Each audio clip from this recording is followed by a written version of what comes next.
Sebenarnya setiap kita registrasi atau daftar akun YouTube, itu artinya kita sedang membuat akun baru.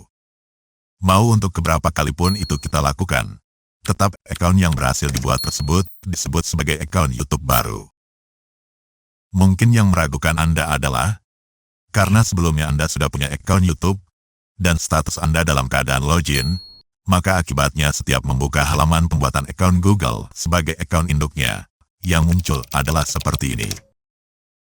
Tidak ada tombol daftar atau tombol buat akunnya.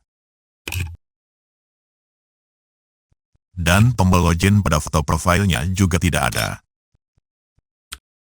Nah, cara untuk menemukan form buat akun barunya begini. Klik foto atau ikon profilnya. Lalu pilih tambahkan akun lainnya.